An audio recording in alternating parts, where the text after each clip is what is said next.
Selayar, Sulawesi Selatan. Layar dan asip. Nanti kita bisa diskusi ya ini Siap, Bro. dari. Oke. Kemudian kita yang siap lagi kenalan siapa? Mbak Salwa apa? Kalau dari urutan teratas Salwa. Baik, Prof. Ya. Kak Salwa dari mana asalnya? Dari Malang, Prof. Malang. Iya. Oh, ini di Malang apa di Semarang? Sekarang di Semarang. Oh, Semarang. Oh, iya dikiranya ini ya. Online ya, offline ya. Oh. Terus, apa namanya? Ala anunya apa? Apa dulu ini? Apa namanya? Latar belakang satunya apa? S1 Biologi, Prof. Biologi ya. Iya. Bagus nih. Biologi dari mana? Dari UIN Malang, Prof. UIN Malang. Iya. Biologi. Biologi. Sekarang sudah bekerja apa, Mbak Sal? Belum, Prof. Baru lulus kemarin. Oh, fresh ya. Oke. Baik. Kemudian ada Mbak siapa nih? Sanina ya. Iya, Prof.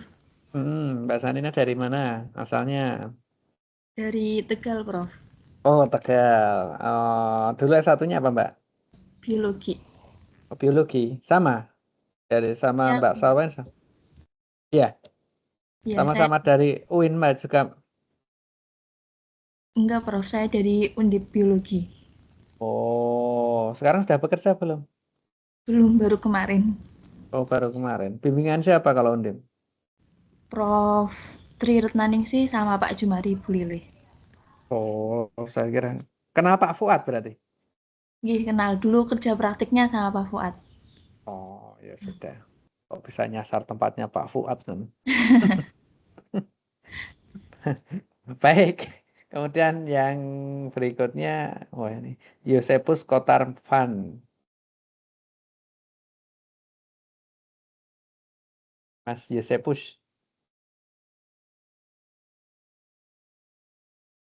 Tes kalau terkendala. Oh, Halo, pagi Pak. ya. Ya, dari mana Pak Yosepus? Saya dari tes. Kedengaran suaranya Pak ya? Itu kalau digini kan dengar tadi. Ya, dideketin ya, dekat. Enak suaranya Pak. Iya Pak. Maaf Pak, ya. Ya. Saya dari Papua Barat Daya Pak, tepatnya di Kabupaten Tambrau. Tambrau ya, wah, luar Ya. biasa. Dulu latar belakang S1-nya apa Pak? Saya S1-nya kehutanan Pak. Kehutanan. Ya, Bu. Dari kehutanan di mana itu Pak? Di Universitas Negeri Papua Manokwari. Oh, Universitas Negeri Papua Manokwari. Ini posisi di Tambrau berarti ini Pak? Saya lagi di gedung mil ini Pak. Oh, di gedung. Wah, sebenarnya bisa jumpa ini ya. Iya, siap Aman Pak. ya. Ini lagi dengan Pak Has juga di sini. Oh gitu, ya Pak As Iya. ya. Oh iya. Semangat Pak. Ini saya panggilannya apa ini Pak? Yosep Pak. Pak Yosep ya. Oh Siap iya. Pak, siap. Ya, makasih Pak Yosep ya. Makasih Pak. Mungkin Mas Riza ya, Rizal At-Taqwa ya. Iya Pak. Bodoh, ini di Candi Prambanan nih Mas Rizal nih. Oh, itu Pak ini, Joseph. itu Pak Yosep deh ya. sorry ya Pak Yosep. Iya. Pak Yosep sudah berkeliling ke. Pak Rizal asalnya dari mana ini? Saya dari Jepara Pak, dari Oceanografi Undip. Oceanografi. Oh, grade-nya Pak Kunarso ya? Iya Pak Kunarso. Oceanografi. Sekarang sudah bekerja? Belum Pak. Oh, baru lulus ini kemarin gitu. baru lulus ya. Berarti cukup ada 2 ya yang sudah. Oke. Untuk Pak Yosep tadi apa namanya di Papua bidangnya apa Pak Yosep?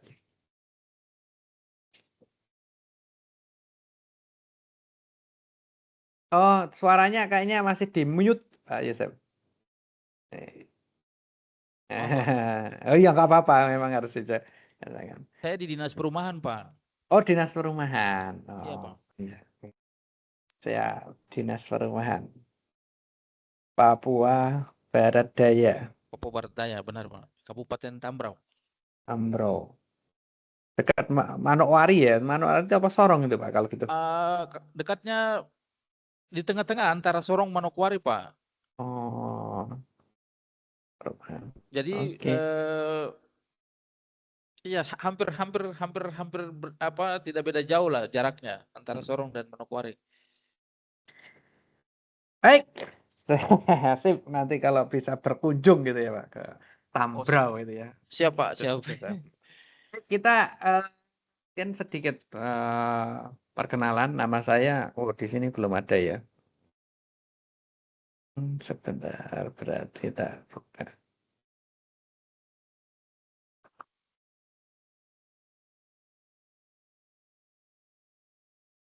Ini sambil cek karena dulu ya. Ini share dulu screen. Nah, ini kelihatan ya, Pak. Walaupun jauh. Kelihatan, Saya Pak, coba kelihatan. kelihatan ya. Nah, ini nama saya gitu ya. Nah, kemudian saya di Fakultas Teknik sama seperti Pak Mariono gitu ya. Hanya Pak Mariono kan di Teknik Perencanaan Wilayah Kota. Nah, ini cocok dengan Pak Yusuf ini. Kalau saya di Teknik Industri gitu. Hanya memang apa namanya bidangnya, bidang keahliannya saya di rantai pasok. Kemudian banyak penelitian terkait dengan circular economy sehingga kebetulan Pak Mar meminta untuk sharing ilmu lah ya. Siapa tahu bisa bermanfaat untuk teman-teman di sini semua gitu ya. Kira-kira itu dari apa namanya perkenalan singkat itu ya, Pak. Nah, saya mendapat karena ini mata kuliahnya dikeroyok 3 orang ya kalau tidak salah gitu ya, Pak. Sampai saya cek. Saya ceknya di sini. Oh, ini salah.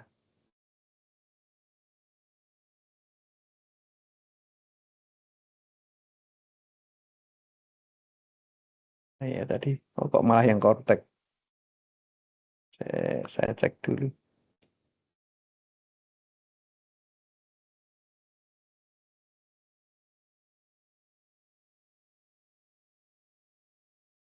Oh, gini aja. Kecilin aja susah.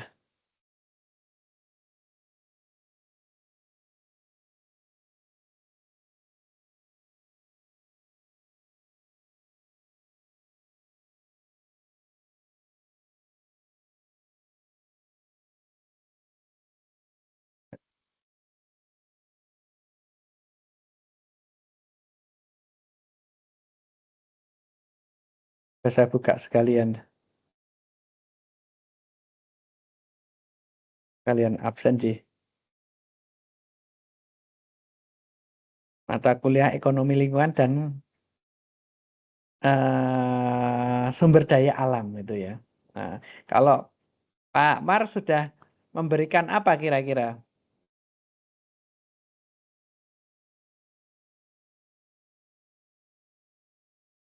Kalau boleh saya tahu, kira-kira apa yang sudah disampaikan Pak Mariono? Itu sudah saya absenkan sekalian ya. Oh, cuma 5. Kemarin izin Prof, kemarin Pak Mar jelasin pengantar apa ekonomi lingkungan ya, ekonomi lingkungan, ekstra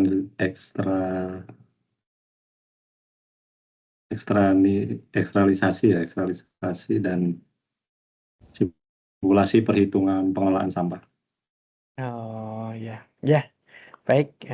Saya akan lebih fokus pada ini ya, Mas, terkait dengan circular economy gitu ya.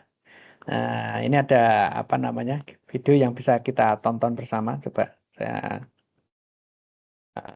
saya ini dulu ya untuk memberikan gambaran apa itu circular economy. Ini saya stop sharing dulu karena harus ada suaranya.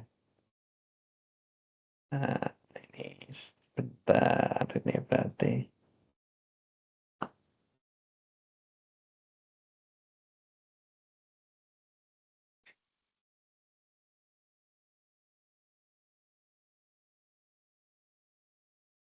Nah, sekarang saya share dulu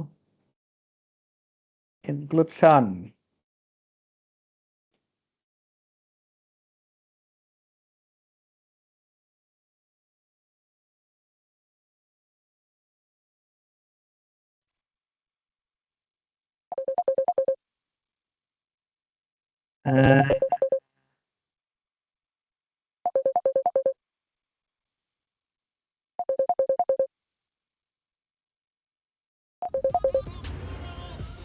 Kalau ini dengar nggak, teman-teman? Dengar Pak, dengar. Oh ya, kita lihat dulu ya. Ini apa ya? Sebentar. Oh ya, sudah. We live in a world with finite materials. We are throwing an awful lot of electronics, plastic, food, carpets, clothing away. It's a waste of precious materials.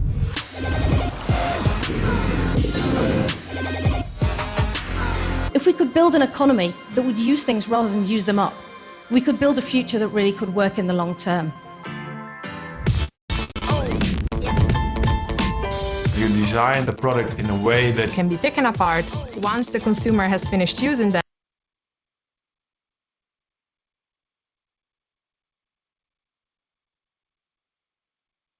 you remanufacture it and give it out again. You can reduce your production cost hugely if applied correctly. Instead of garments ending up in landfill, companies can repurpose it, reuse it, making profit out of their waste. We take some resources from nature and bring it back in the form of nutrients. It's very much a natural cycle. We use 70% less water than conventional agricultural methods. Our packaging is not a waste, it's something that you can consume and eat. We redesign everyday products to make them fully recyclable. We farm as close to nature as is possible. The H&M Group has set ambitious targets to use 100% sustainably sourced materials. There is a lot of conversation about not buying clothes, but different models where you can rent clothing. We develop fully modular headphones that we offer on a subscription basis.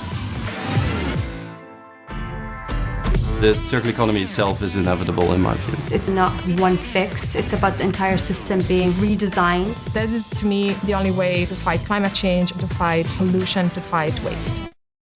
This is a business model that stacks up. Global companies cannot survive in the future without transitioning towards a circular economy. That is a really exciting future.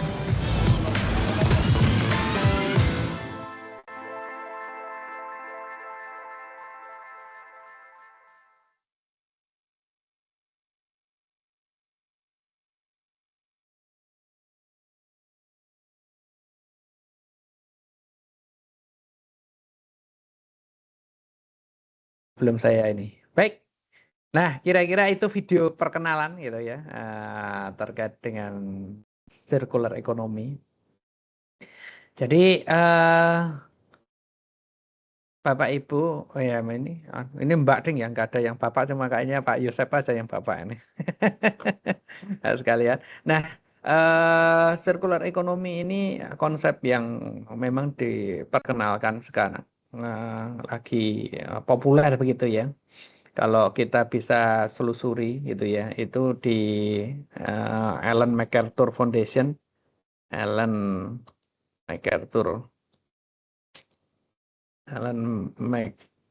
Sebentar.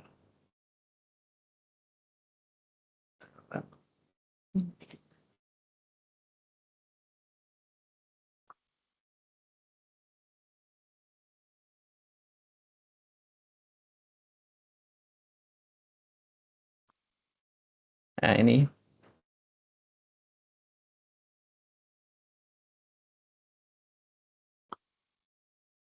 Berarti belum saya share ya ininya ya, Pak. Apa nama screen-nya masih saya tutup malam ya. Nah. Bentar. Di sini.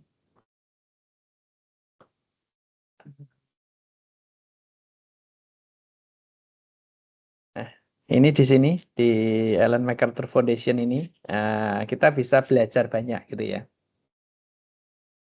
Apa itu circular economy begitu ya. Tadi videonya ya ada di sini, Pak.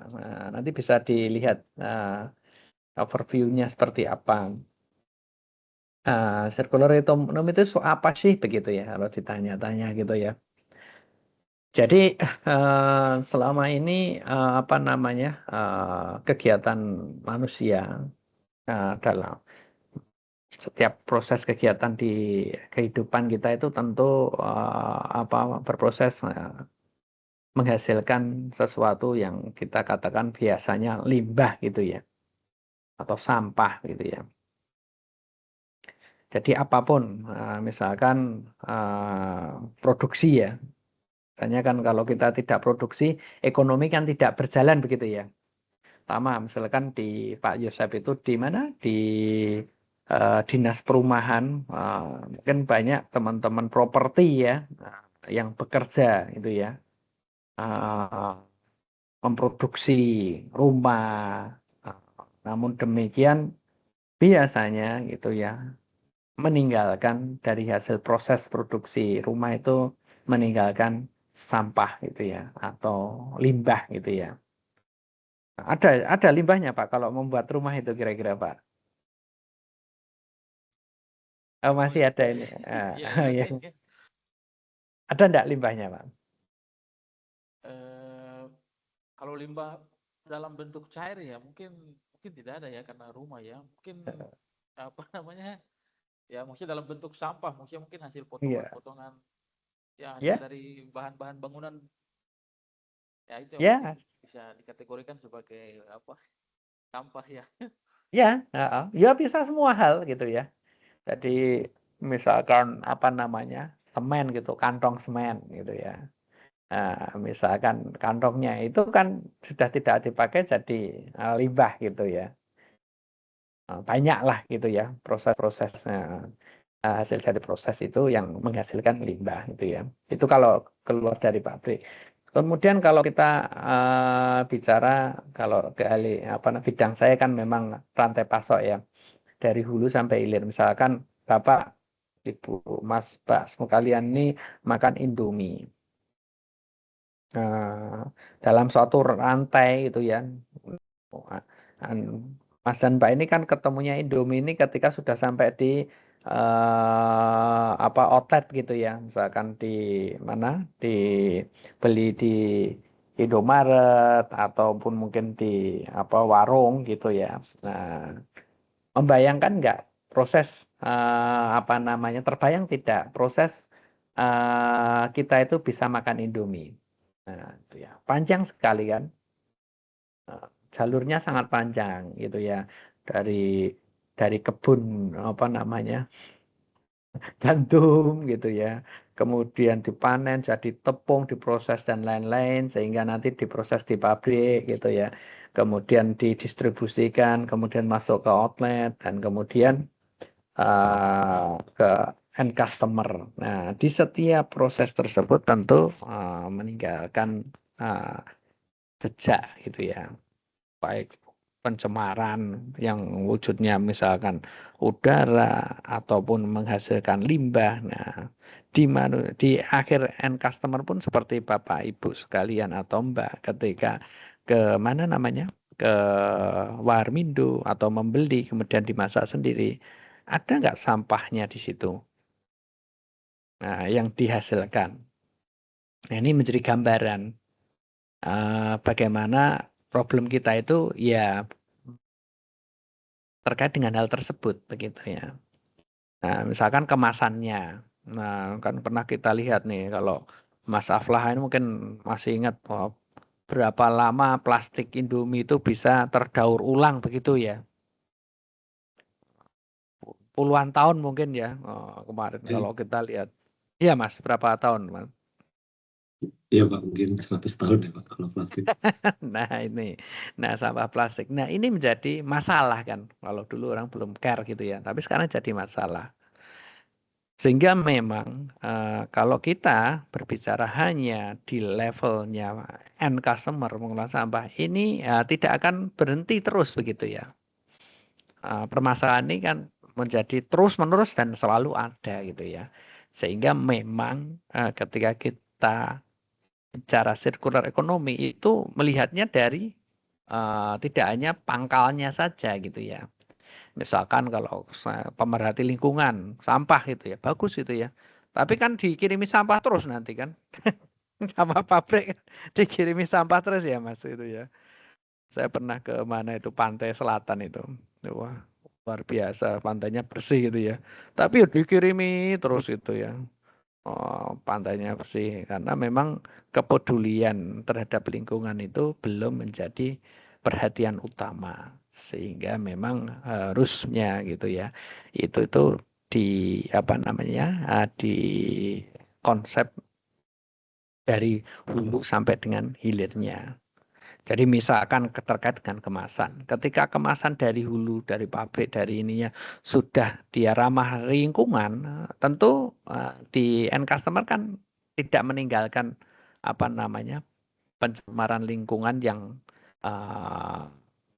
apa namanya yang berat begitu ya, kadarnya begitu ya.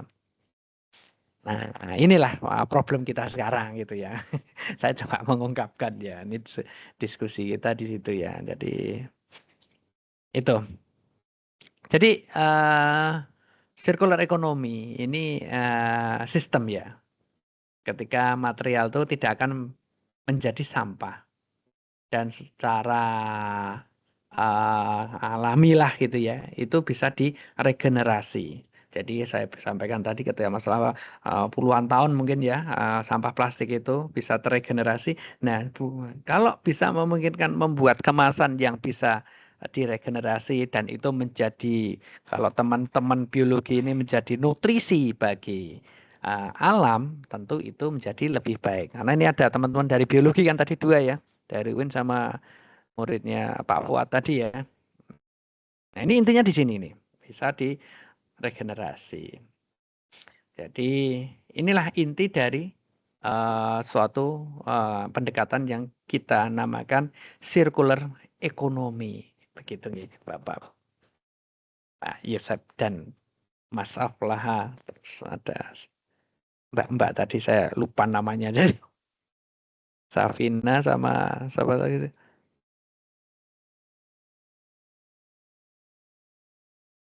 Ya. Oke ya gitu ya. Dari sini sudah bisa pahamikah konsep ini? Gimana?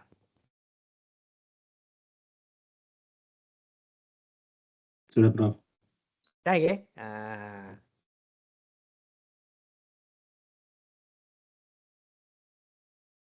Oke, jadi di circular economy itu ya tadi produk material itu selalu sirkular gitu ya, muter gitu ya, bisa di maintenance. Jadi produk itu tidak cepat menjadi sampah. Misalkan Pak Yusef punya apa namanya perangkat elektronik, apakah konsepnya di situ begitu rusak apakah masih bisa di maintenance enggak? Nah, apakah masih bisa misalkan di reuse, refurbish, remanufaktur atau recycle atau di composting.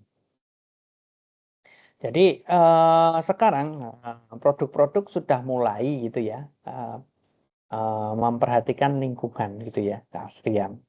Contoh yang apa namanya yang bisa kita jadikan acuan misalkan fashion atau pakaian. Bapak kan baju itu kan tidak mungkin dipakai 10 tahun kan. Ada teman-teman yang memakai baju lebih dari 10 tahun. Saya tanya itu kan tidak mungkin kan gitu ya. Paling mau baju itu setahun 2 tahun kalau dipakai terus pasti warnanya sudah pudar, bisa jadi robek, bisa jadi apalah begitu ya. Ketumpahan saus jadi harus ganti gitu ya. pertumbuhan minyak. Nah, artinya gitu ya, ketika sudah enggak, ini arahnya kemana? Kan jadi limbah kan. Kita bisa melihat gunungan limbah pakaian begitu ya. Ini yang menjadi problem bersama sebenarnya. Nah, oleh karena itu ada industri fashion seperti H&M, H&M gitu ya. Mungkin kalau teman-teman sering ke mall atau itu kan lihat ada H&M.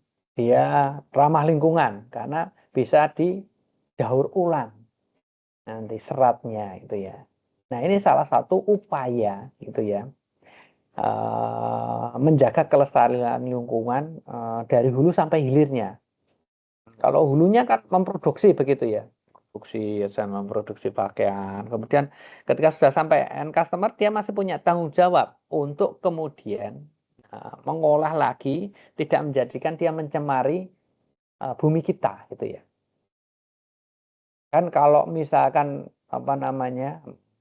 produk tersebut kita biarkan, tentu akan mencemari lingkungan karena terdaur ulangnya tidak bisa dalam jangka waktu yang singkat gitu. Nah, sehingga memang upaya seperti ini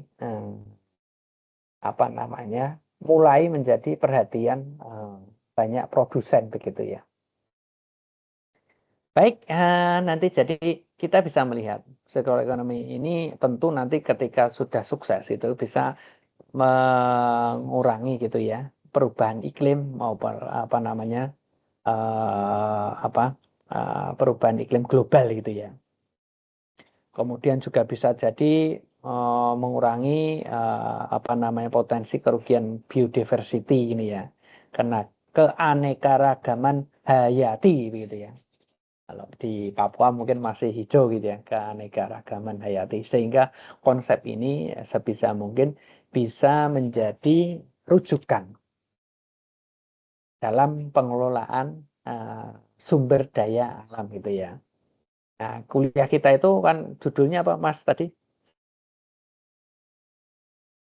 Judulnya lingkungan dan sumber daya alam ya. Judulnya apa? Saya sampai lupa judulnya. Judulnya apa, Pak Yosef? Mata kuliahnya. Ekonomi lingkungan dan sumber daya alam, Pak. Oh iya, ekonomi lingkungan dan sumber daya alam. Nah, konsep ini jadinya, kalau kita sambungkan dengan kuliah kita ini, ekonomi lingkungan. Dari pengelolaan ini kita bisa mendapatkan ekonomi. Contohnya sampah aja gitu ya. Begitu kita membuat sistem circular economy, sampah itu kan tidak menjadi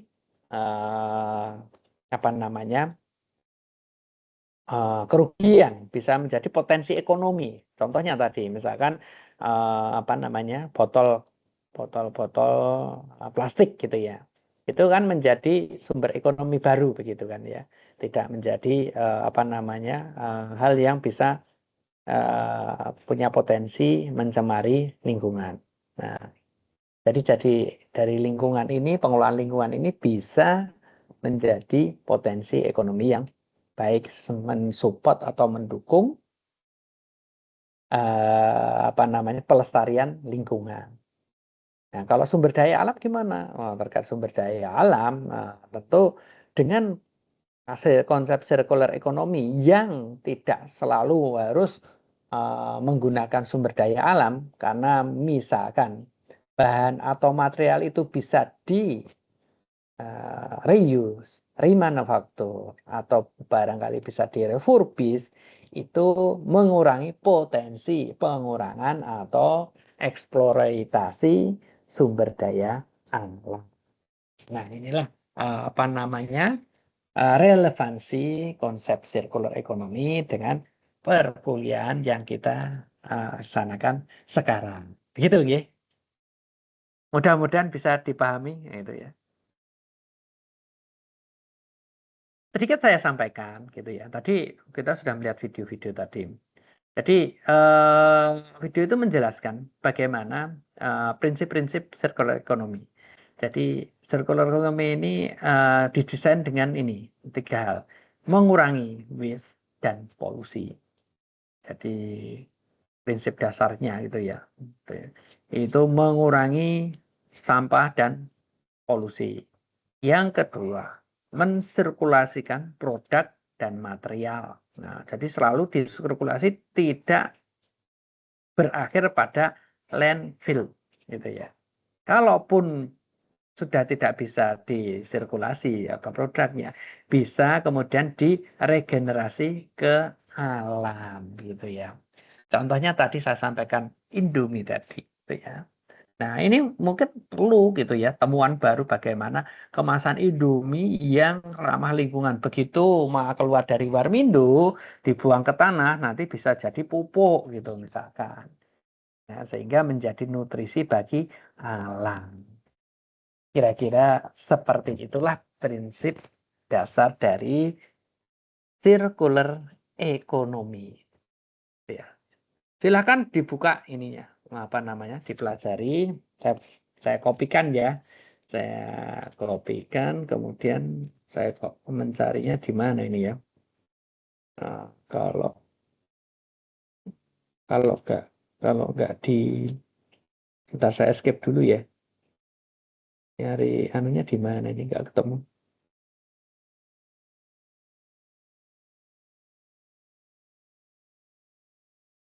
Kalau mengirimkan di mana nih? Kirimkan. Stop sharing saya apa ya? Stop sharing dulu. Saya nggak menemukan apa namanya, menunya. Oh, chatting ya. Saya chatting di sini.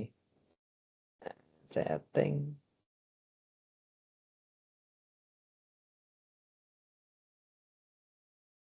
Chat is not available. Oh, nggak bisa available. Oh, nggak tahu saya. Ya sudah, saya kirimkan ke Mas ini aja ya. Linknya ya, Mas. Iya, Bro. Mohon maaf nih. Tak cari chatnya kok nggak ketemu.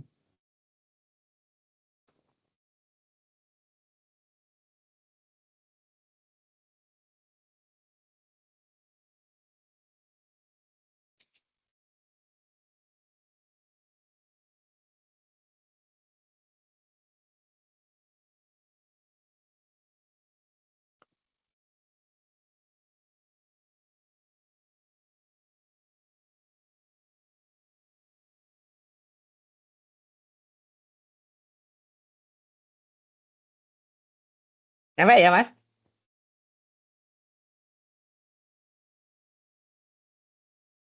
Bisa dibuka, Pak Yosep, linknya? Nanti dipelajari gitu ya, di situ ya. Nanti silahkan teman-teman mempelajari konsep circular economy gitu ya.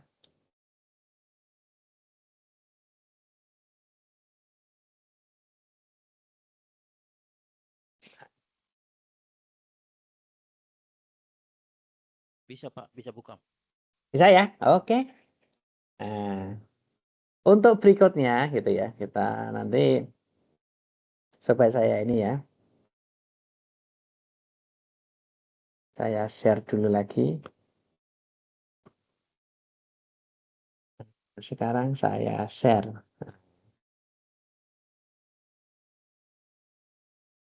Apakah kelihatan ini slide saya? Kelihatan Pak. Ya. Nah, kita karena masih 3 pertemuan gitu ya. Nah, nanti ada beberapa tugas gitu ya. Tugas individu yang kaitannya dengan membaca gitu ya, mendefinisikan circular economy begitu ya. Kemudian tugas kelompok ada 2. Jadi nanti saya tidak ada ujiannya. Kalau ini cuma 5 orang berarti nanti 2 kelompok gitu ya. Nah, silahkan diatur gitu ya. Jadi nanti bisa mengangkat yang kelompok ini adalah tugas besar terkait dengan kasus CE di masyarakat. Oh, kalau yang diangkat di tadi Mas apa? Di Mas Aflah tadi di perairan, silakan. Jadi misalkan, oh ternyata sudah dilakukan itu circular economy itu hanya di begini gitu ya. Nanti bisa dimasukkan gitu ya. Atau mungkin Pak Yosep mungkin punya apa namanya di Papua sana hal yang menarik bisa disampaikan. Nah, itu jadi memperkaya kita begitu ya. Nah, untuk membuat tugas kelompok besar ini sebelumnya ada tugas individunya. Nah, tugas individunya ini nanti dipelajari aja tadi. Saya makanya tadi sudah mendefinisikan circular economy. Jadi nanti kalau mau mencari lagi definisi yang lain bisa lewat jurnal internasional atau mungkin kalau sudah diajari oleh prodi bagaimana mencari referensi, silahkan dari apa namanya akun SSO-nya. Mas Aflah sudah membuka belum di akun SSO itu? Sudah pernah membuka? Nanti di situ ada jurnal yang dilanggan Undip. Nah, nanti cari di situ kita bisa nanti sambil belajar bagaimana nanti menulis gitu ya. Karena tentu muara dari apa namanya kuliah ini nanti kan mempersiapkan Bapak Ibu, Mas Mbak sekalian untuk apa namanya membuat karya tesis begitu ya. Nah, karya tesis tidak lepas dari apa namanya penelitian atau publikasi yang ada sebelumnya. Begitu. Nah, kemudian di individu ini kita juga bisa mempresentasikan nanti kasus CE. Nah, kasus CE ini banyak gitu ya. Didapatkan dari ini tadi, dari apa namanya? Alan MacArthur tadi ya. Coba saya ini. Nah, ini di sini nanti banyak kasusnya. Review case study. Nah, kasusnya banyak sekali di sini. Silakan teman-teman building prosperity. Ini banyak sekali. Silakan teman-teman nanti buka di situ. Case study yang ada mana yang mau digunakan gitu ya untuk menambah wawasan gitu ya. Sehingga nanti ketika menyusun tugas kelompoknya nanti bisa kita membuat seperti ini gitu ya. Case study yang ternyata ini support pada konsep circular economy. Nah, begitu? Nah, jadi banyak kok ini. Saya ambil lagi yang ini ya. Ya. Terus yang berikutnya mungkin untuk memperkaya lagi dari satu ini nanti ada resume jurnal internasional terkait circular economy. Jurnal itu kalau saya boleh memberikan contoh begitu ya. Itu nanti di SSO. Nanti kalau di tempat saya kan banyak menunya ya. Kalau di mahasiswa mungkin akademik dan penelitian. Jurnal yang dilanggan ini. Nah, nanti silahkan dicari circular economy gitu ya. Oh, kok ini.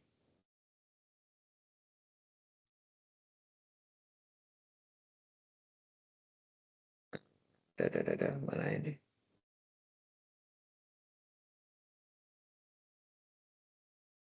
Ya, jurnalnya sangat banyak. Nanti bisa teman-teman mencari sambil belajar untuk apa namanya mencari referensi yang sesuai. Gitu. Nggak usah banyak-banyak, satu aja cukup untuk itu. Bisa dipahami, teman-teman? Bisa, Prof. Insya Allah. Bisa ya. Jadi nanti dua pertemuan itu nanti kita akan bicara yang individu. Nanti yang kelompok itu panjang itu tidak bisa sekali. Jadi nanti mungkin setelah mid semester tidak masalah gitu ya. Sambil mungkin kalau pas pulang nanti misalkan Pak Yosep pulang gitu melihat sana gitu ya. Berpanjang kan ini nanti kan. Dan kalau pulang ke Papua melihat gitu ya. Atau Mas siapa tadi Afla tadi di tempat apa kerjanya di konservasi tadi melihat. Nah, itu kita bisa nanti jadikan sebagai kasus gitu ya. Yang CE di masyarakat gitu ya. Bisa di Indonesia lah begitu ya. Seperti yang dituliskan yang ada di Ellen MacArthur Foundation. Ada pertanyaan? Untuk kuliah perdana?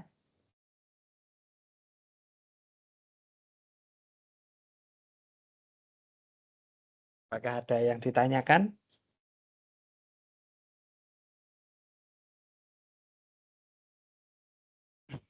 Saya izin Pak. Ya, silakan Pak Yosep. Ya, jadi terkait sampah ini kan persoalan yang memang saat ini sangat sangat meresahkan.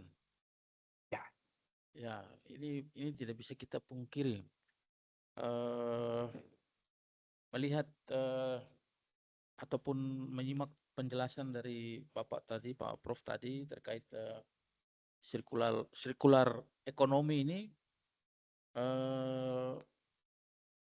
menurut saya kalau memang benar-benar diterapkan di Indonesia secara khusus ataupun mungkin lebih ke provinsi atau kabupaten kota, wah saya pikir berkaitan dengan sampah ini kita bisa kita bisa atasi. Nah, contoh kasus saya kerja di Kabupaten Tambrau, cuman posisi rumah saya juga ada di Kota Sorong, di Papua Barat Daya. Jadi biasa saya di Kota Sorong pulang balik begitu. Nah di Sorong itu sampah ini memang sudah sangat meresahkan.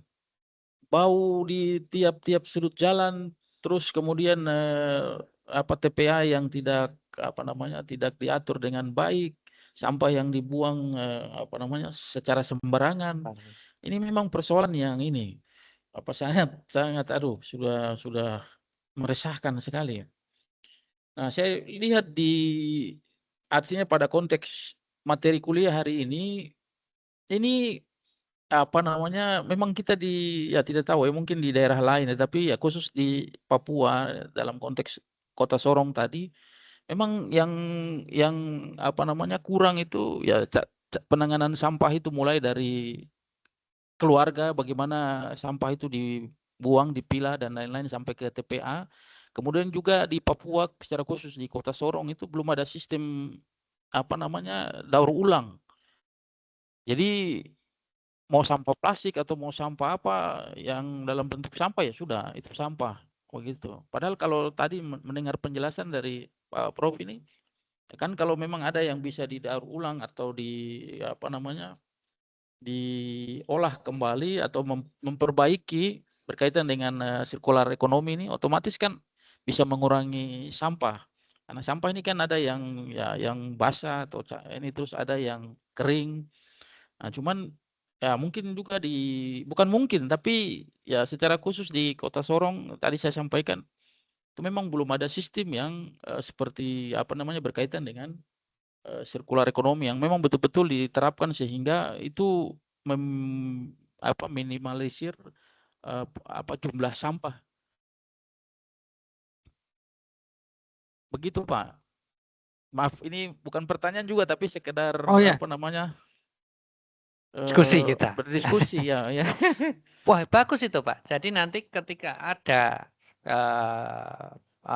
kalau ini istilahnya kan regulasi terkait ini diterapkan, kemudian infrastrukturnya dibuat dengan konsep ini tentu bisa berjalan gitu ya.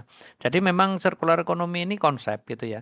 Tapi kalau tidak didukung oleh bermacam-macam faktor gitu ya, faktor regulasi, peran serta masyarakat, kemudian fasilitas gitu, pendanaan, itu juga tidak akan berjalan. Ini hanya sekedar konsep gitu ya. Tapi konsep paling tidak kita punya konsep bagaimana agar bumi kita itu alami asri begitu ya, kita tinggali gitu ya. Nah, ini yang harus kita mulailah. Kapan lagi ya kita nanti meninggalkan, misal kalau di sini kan meninggalkan kepada anak cucu kita itu bumi yang sehat begitu ya. Yang masih bisa ditanami itu, yang masih bisa menghasilkan keanekaragaman hayati gitu. Nah, ini teman-teman biologi pasti pasti juga melihat bagaimana mulai keanekaragaman hayati kita itu mulai berkurang begitu ya. Nah, inilah salah satu konsep yang bisa kita aplikasikan itu ya. Walaupun levelnya kecil, itu kalau semuanya nanti menjadi ibaratnya itu kecil-kecil tapi semua itu menuju arah yang sama, tentu akan membuat hal yang lebih besar ya dampaknya begitu ya. Mungkin dari kecil dulu di lingkungan, di RT, kemudian naik lagi, kemudian itu akan menjadikan dampak yang besar terhadap lingkungan begitu ya. Dampak positif yang cukup signifikan tentu ya. Tapi kalau kita nunggu yang besar dulu, kayaknya nanti juga nggak jalan-jalan gitu ya, Pak. Ya, kita mungkin melihat dulu. Nah, yang besar itu kadang nanti kan melihat dari yang kecil-kecil. Oh, ya, ternyata yang kecil itu bagus gitu ya. Nah, mungkin kalau nanti di di Barot, Ambro atau apa itu bisa diaplikasikan konsep ini, saya berpikir nanti bisa menjadi rujukan lah gitu ya untuk melihat level provinsi, kemudian level negara gitu ya. Sebenarnya kalau di pemerintah ya sudah ada beberapa kegiatan itu sudah disponsori dari pendanaan asing, itu sudah ada. Saya beberapa kali ikut tuh sudah ada circular economy, tapi memang ya karena mungkin tidak bisa dilihat manfaatnya secara cepat gitu ya, karena itu membangunnya kan lama gitu ya. Nah itu ya menjadi ini mungkin jadi skala prioritasnya tidak jadi utama begitu ya. Terima kasih sharingnya Pak Yosep ya. Nah, makasih Pak, makasih. Jadi ini yang nanti akan kita dalami. Saya berharap dengan tugas-tugas individu ini konsepnya mendalam lah gitu ya, mengakar kuat di benak Bapak Ibu sekalian dan Mas Mbak, sehingga nanti ketika sudah terjun ke masyarakat itu, oh ya kita bisa punya peran lah begitu ya, karena ini Mas dan Mbak ini kan kuliah di Magister Ilmu Lingkungan begitu J, sehingga paling tidak nanti punya peran di masyarakat bagaimana menjaga lingkungan kita itu menjadi lingkungan yang asri itu ya, yang tidak ada, yang minimal polusi, minimal sampah dan lain sebagainya, sehingga nyaman untuk ditinggali manusia lah begitu ya bumi kita ini. Kalau manusia tinggalnya di samping sampah bau kan juga nggak enak gitu ya Pak. Baik, itu saja mungkin yang bisa saya sampaikan dulu. Monggo teman-teman segera membuat ini gitu ya, mempelajari secara mandiri. Kemudian minggu depan mungkin kita bisa agendakan untuk mulai kita yang individu. Karena ada 5 berarti nanti kita bagi mungkin 2, 3 atau 3-2 begitu ya. Karena jatah perkuliahan saya kan hanya 3 kali gitu ya. Begitu Bapak Ibu sekalian? Izin Pak, izin bertanya. Boleh. Terkait tugas ini, yang individu kan kita buat sendiri. Nah kemudian yang kelompok ini kan kita ada berlima ini. Apakah itu nanti pada saat pertemuan kedua itu sekalian tugas individu dengan kelompok? Oh, kelompoknya nanti Pak. Jadi siap, ini siap. dulu. Kelompoknya kalau Bapak pas pulang nanti sambil foto-foto di sana nanti ditampilkan gitu boleh gitu. Jadi tidak harus hari ini. Makanya karena tugas kelompok itu kalau saya tidak harus selesai kuliah tidak. Nanti misalkan perlu ngambil di mana, di data di kan ini nilainya itu kan untuk nilai terakhir kan Bapak Ibu sekalian. Kan masih panjang 1 semester gitu. Misalkan mau ke mana tadi, Mas Aflah tadi ke Karimun gitu melihat pengelolaannya, ya silahkan, enggak apa-apa. Sih ada waktu. Itu Bapak Ibu sekalian, Mas dan Mbak, untuk pertemuan pertama saya kira cukup dulu ya Bapak Ibu, Mas dan Mbak sekalian, bisa kita akhiri. Sampai ketemu mungkin di minggu depan ya. Selamat pagi, salam sehat selalu ya. Oke, saya izin live dulu guys, stop sharing dulu, kemudian saya live dulu ya. Makasih Pak. Ya, makasih. Terima kasih Bro.